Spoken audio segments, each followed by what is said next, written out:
Well, my question is, what do you think about the concept of multi-universe? And do you think we have the right technology to track other universes? What kind of impact it might have on our galaxy, our universe, and our way of life, probably? So you asked the wrong person, because I don't believe in multi-universes, and so I don't think that's an issue. My understanding of quantum mechanics and so forth is that all possible histories are explored, and there's only one we have. So I don't see multi-universes. There are people who like that theory, but I don't subscribe to it. Okay. Now there are other parts of our own universe that we can't get communication with, and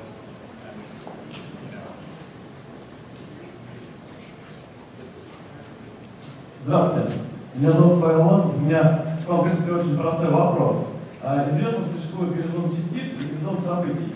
Как вы считаете, существует ли горизонт полей? Потому что, как известно, поля распространяются быстрее, чем мы можем регистрировать. В смысле, скорость распространения прогиба поля не зависит от скорости намила регистрации. В смысле, может быть, нам не хватает Гиггса, чтобы увидеть всю Вселенную просто целиком?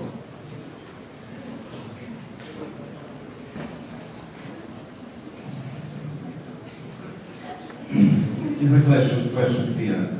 Is it clear, the question? Okay, so I'll try and answer the question simply.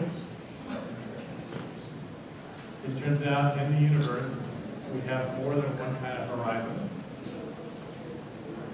A horizon for us is usually defined as how far we can see and the light's cut off. Either by not being able to see over the curving Earth, or by not being able to see faster than light can travel.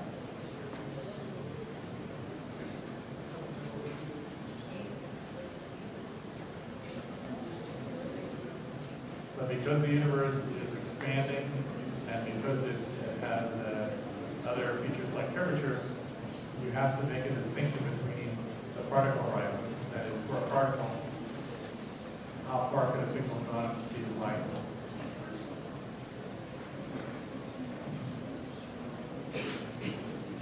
And the horizon of the universe, or the horizon of a black hole, right?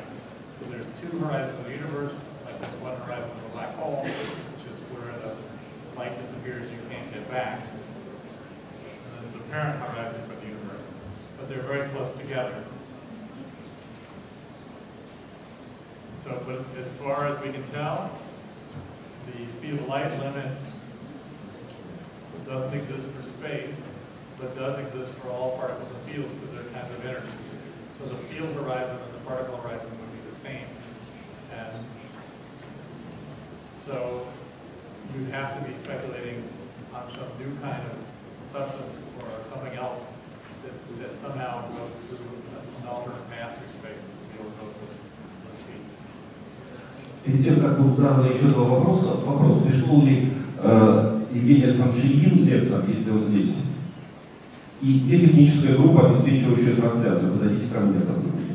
Так, следующий вопрос, четвертый.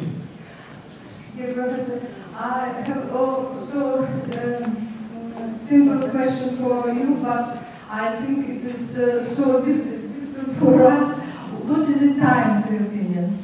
What is time? Time, what is the time? Time, what is it? The question is, what is time? And in cosmology, the answer is somewhat different than it is to ordinary people and even to scientists. In the early days, physicists defined time as the parameter that runs away in order to make motion look smooth. So that when I move my arm, it makes a nice smooth arm in time and space.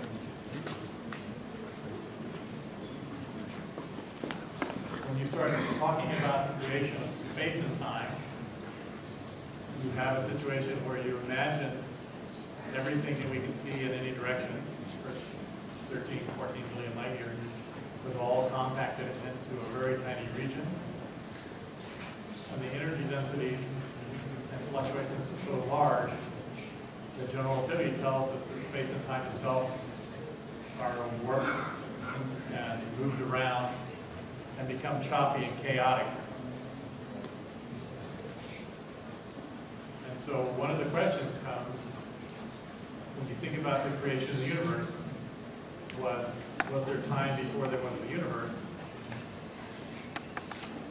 And in a number of the mathematical models, there is no time before the universe starts. Time just starts when the universe starts.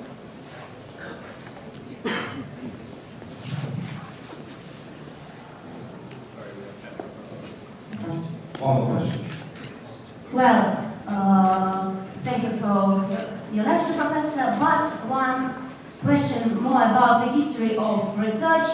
Why haven't you mentioned the Russian project Relics 1 that was made a bit earlier than Nobel? Right. So I haven't mentioned Relic 1. The last trip, the trip before that to Moscow, I went to Iki and went to the Space Museum and saw the Relic 2 and the Relic 1 spacecraft. The Relic 2 never launched, but Relic 1 was there. And so I haven't mentioned it because the world's view about whether Relic 1 worked or not is mixed. So the Soviet scientists that worked on that, claimed it worked very well, and the rest of the world didn't think it did work so well.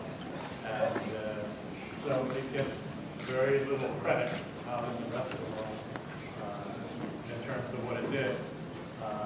Even though it was one of the pioneering missions, the argument that it actually made a discovery is viewed by most people with skepticism. However, Kardashev and his colleagues were pioneers in doing this kind of research, as were my competitors on the East Coast and sometimes my colleagues. So there were many people who contributed to the development of the discovery of the relic radiation and its interpretation, and then its development to where we're effectively using it as a tool to study the early universe. So I didn't mean to do that, but I didn't want to bring it up because most people regard the claims of Relic 1 as being dubious. Дорогие друзья, к сожалению, у нас напряженное расписание в этой аудитории, уже 15 дозадывает лекция. Напомню вам только, во-первых, я скажу, что профессор Джордж Fitzgerald Smoot, он работает в Калифорнийском университете, но уже 2 года, второй год является профессором нашего университета. Поэтому вы можете продолжить дискуссию и задать вопросы и в другое время, поскольку